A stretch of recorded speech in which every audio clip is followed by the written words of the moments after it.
Bonsoir à vous, mesdames et messieurs. Toujours un plaisir de vous avoir présent à notre rendez-vous d'information sur Kingo TV. Le collectif des journalistes pour la veille et la transparence électorale, Acte 2024, par le biais de son porte-parole, Médis Agberonko, a fait une déclaration le mardi 19 mars 2024 à la Maison des médias Thomas Meillansan à Cotonou pour éclairer la lanterne des professionnels des médias sur la qualité du cadre juridique qui fait office du code électoral pour l'élection des conseillers à la 7e mandature. Le porte-parole du collectif a indiqué que le document est globalement recevable et applicable pour un scrutin paisible, équitable et inclusif. Il a également appelé les acteurs des médias à se mobiliser pour la réussite de l'élection des représentants des médias à l'ARAC. Pour les nouvelles mesures gouvernementales pour améliorer les conditions de vie des AME, les syndicats, enseignants et bénéficiaires manifestent leur reconnaissance. L'euphorie n'a pas bercé dans le rang des aspirants au métier d'enseignant AME au lendemain de l'annonce de la kyrielle de mesures prises par le gouvernement pour favoriser le bien-être des acteurs du secteur. Une victoire pour certains qui ne doit pas cependant faire oublier que des défis restent à atteindre. Toujours face aux mesures en faveur des AME, la CSA Bénin, la CGTB et l'UNSTB saluent des progrès significatifs. Les récentes mesures prises par le gouvernement en faveur des aspirants au métier d'enseignant AME n'ont pas laissé indifférente la Confédération des syndicats autonomes du Bénin, CSA Bénin, la Confédération générale des travailleurs du Bénin, CGTB, et l'Union nationale des syndicats de travailleurs du Bénin, UNSTB.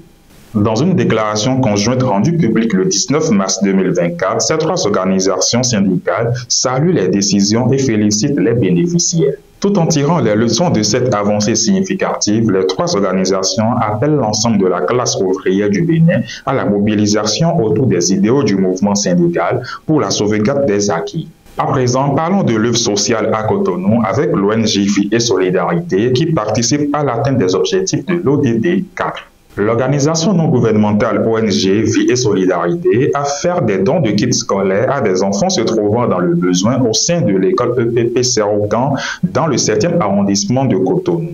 La cérémonie de remise a été effectuée dans la matinée du mardi 19 mars 2024 au sein de l'école bénéficiaire. La présidente de la Haute Cour de justice Dandy Yamou a effectué des visites de courtoisie à ses pairs présidents d'institutions de la République. Elle s'est rendue le lundi 18 mars 2024 à l'Assemblée nationale, à la Cour suprême et à la Commission électorale nationale autonome Sénat pour échanger avec les présidents de ces institutions pour une collaboration solide et prospère.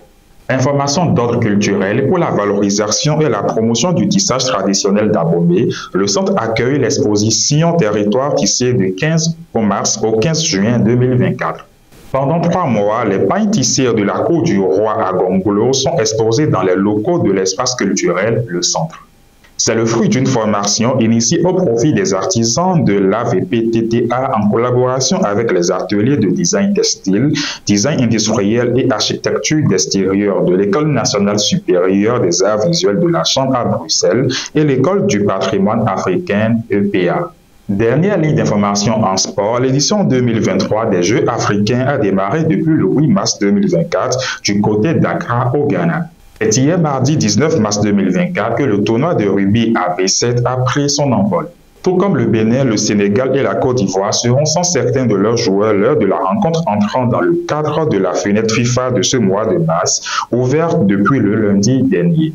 Toujours sport en bref hors de nos frontières, l'international ivoirien Sébastien Haller, lors de la finale de la dernière CAN face au Nigeria, avec son but décisif à la 81e minute, fait une confidence glaçante sur la CAN. C'est tout pour ce jour, merci de nous avoir suivis, portez-vous bien et à demain.